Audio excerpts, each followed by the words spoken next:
My name is John Hillen, and I'm an art major. I also do a lot with chapel and missions. I've led mission trips in the past. With Lipscomb Missions, in the past they asked me to be the student leader of a mission trip to Dundee, Scotland, which was really cool. I got to take a group of guys over there, and we just did sort of a different kind of missions than most mission trips, which was street ministry and like pub ministry, which was when Lipscomb asked me if I wanted to be the student leader, I was actually hanging out with some guys at a bonfire, and I told them about the phone call, and we immediately right there just prayed and asked God like if there was something that I needed to do or what His plans were for it. And so as we were praying, the other two guys I was with, they both felt really convicted that they needed to be on that mission trip too. So we already had 3 guys that were ready to go to Scotland. So as we were praying, my friend Connor, he felt like God was telling him that we needed to bring 8 guys to Scotland, 8 guys. And he told me that, and I was like, that's kind of weird. You know, I was thinking like guys and girls, a whole group. And he said he felt like God was saying 8 guys. So as time progressed and I opened up the mission trip, we just prayed about it, and I said, you know, it's open to anybody, but we'll see who signs up. And as time went on, by the end of it, we had 8 guys signed up, and it wasn't even like we had planned for that. It just happened that way. So it was sort of a little sign from God, like, you know, this group is who needs to be going, which was really cool. So it was a group of like rough guys. Like we were all sort of like, I wouldn't say outcasts, but very different than what you would normally see at Lipscomb. We don't really dress the same. We don't act the same. We're all very strong in our faith and our beliefs and actions, but sort of in a more of a liberal or charismatic way than most people here at Lipscomb. So when we got to Scotland, I talked to the guys, and we decided that we didn't want our mission trip to be like most of the other mission trips that were happening, that the people there had experienced before. We talked, and we really decided that, you know, putting on a VBS or cleaning out old ladies' houses really just wasn't why we were there. And so we decided to pray about it, and we really felt like God was telling us to go to the streets, just go love on people. And so it turned into sort of a street ministry / pub ministry where we would just like go, you know, street to street and just stop in at pubs or different places and just talk to people. And as we did that, every time we would go into one, we would start talking to someone, and we'd sit down with them, and they immediately would ask us, why are you in Scotland? And we had the opportunity to say like, you know, we're just here because we wanted to come and just love on some people. Like, you know, we're on a mission trip, and it blew their minds.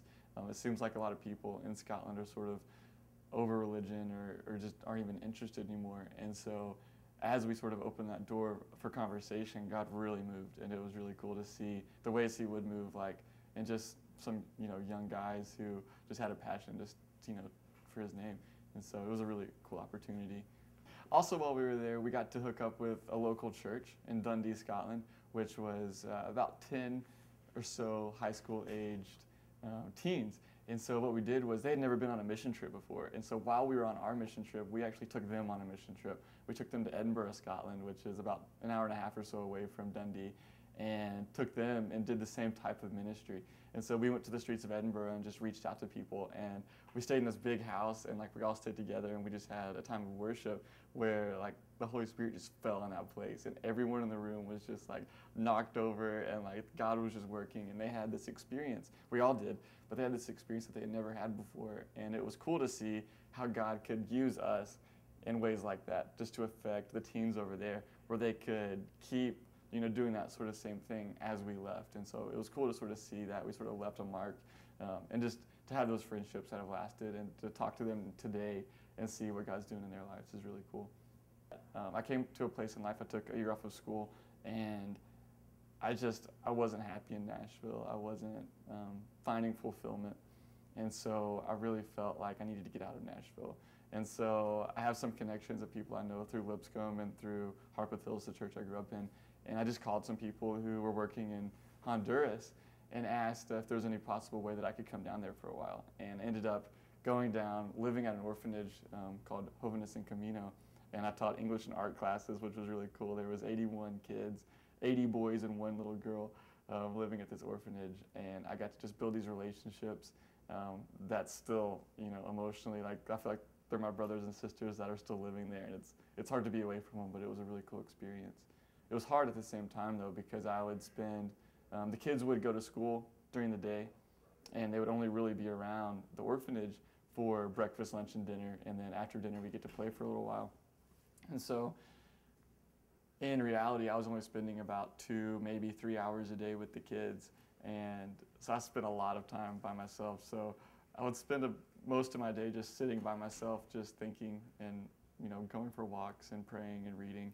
And so it was about 3 months of a lot of solitary time, just being alone, which was a milestone in my life of just things changing in my mind. And I feel like I really matured a lot and grew a lot just in that time of silence is really what it kind of was. The language barrier was also a big deal because I don't speak Spanish, and I'm attempting to live in this environment where no one speaks English, and so talking wasn't a big part of my day-to-day life. When I was a freshman at Lipscomb, I would say that I was pretty much a social junkie. I was addicted to just being everywhere all the time. I was very involved in everything going on campus. I came from Lipscomb High School, so I'm considered a lifer, but I came over and I wanted to be everywhere all the time, which was fun, and I loved it. And some different situations occurred where life started getting really tough, and I actually, by the end of my first semester, my freshman year, started dealing with depression, and I'd never dealt with anything like that in my entire life. And it was really an interesting situation because I was always the happiest kid in the room. I was always just the life of the party. And then all of a sudden, out of nowhere, I was just hit with depression. And I remember Christmas of my freshman year, and I was sitting in my room and I looked up the symptoms of depression online, and I realized for the first time that I'm dealing with depression, and it crushed me. And from that point, it only got worse. I came back the second semester of my freshman year, and that whole semester, it was each day was the worst day of my life. It just got worse and worse and worse as time went on. What was crazy was I had started to date a girl my first semester, my freshman year, and she was really the first girl that I ever really started to fall in love with. And I was crazy about her, and I could really see us working out and having a future together. And I was so excited, and I really felt like God had provided someone for me, and it really did sort of feel like it was that perfect person, that fairy tale person. And so as time went on, things really started to change. And she called me one night, and she said that we can't go on in our relationship until we talk. And so what happened was I went and picked her up, and she had told me that she had dated a guy from her 8th grade year of high school until the first day of classes our freshman year. And the whole time, he physically and sexually abused her. And I had never experienced, even knowing someone who had been physically or sexually abused, and this was a huge shock in my life. And to be honest, I think that was really sort of what catapulted the depression into place was, I'm in love with this girl who in turn has been through this experience, and I think it sort of took some of that pain from her. And then I find out, a week or two later, that the guy that she dated and did all this to was my next door neighbor in high rise, the dorm I lived in. And so I started dealing with anger issues. I just wanted to beat the crap out of this guy every time I saw him. And he was such a Guido, you know what I mean? He dressed that way and acted that way. And these anger issues really built up in my life, and I never dealt with that before. And so that was a tough time for me. And so my second semester, each day really did feel like it was the worst day of my life. And as time went on, it just got worse and worse and worse. But I was still in this relationship with this girl. Summer came along, and I had made plans to move to Colorado and do these really interesting things, but they didn't happen because I couldn't really get out of bed. I decided just to stay in Nashville and sleep, basically. And so that whole summer went by, and I didn't do anything. And then fall semester rolled around for my sophomore year, and my girlfriend told me, she said, "You're not going back to school unless you get some help." And so I went to the doctor, and he gave me a prescription for a medication for depression. And I took the medication, and it seemed like I got so much worse. I was seeing things that I'd never seen before. I felt like I was seeing demons, or seeing spiritual things occur in the rooms that I was in. And it really scared me. It was terrifying. And as time went on, my depression got worse and worse and worse. And after 2 weeks of school, I dropped out. I dropped out of school completely. I just couldn't handle it. And so I went back to the doctor, and he put me on the same prescription but twice the dosage. And so he told me that, you know, because the medicine wasn't working, it just meant that I wasn't taking enough. So I went back, and it made it that much worse. I would say that I was living in hell at that time, like literally living in hell. Like I was seeing, you know, demonic things all the time. I was just in this whole different world. I wasn't in reality. And as times got worse and worse, I started like really altering the way I would take my prescriptions and stuff. Like I would pop open the pills and crush them and take them all, like do different things with them, because it would give me a high for a little while, and it was like the only time I would feel good.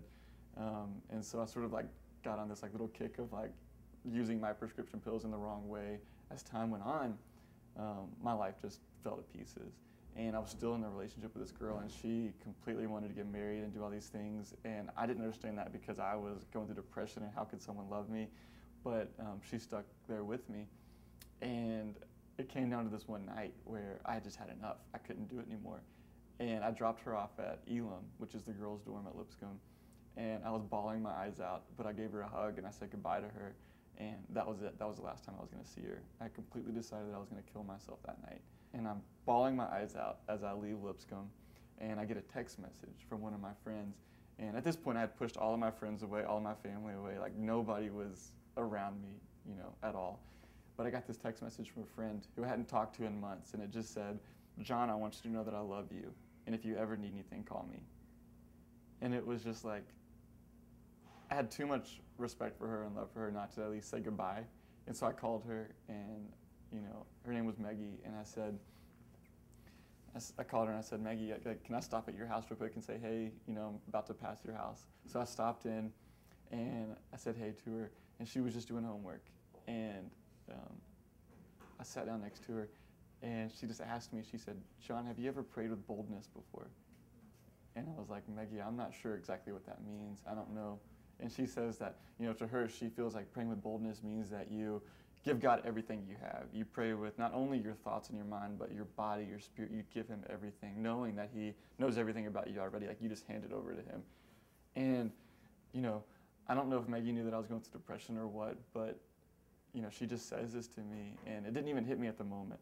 But I leave there, I say goodbye to her, and I'm driving home.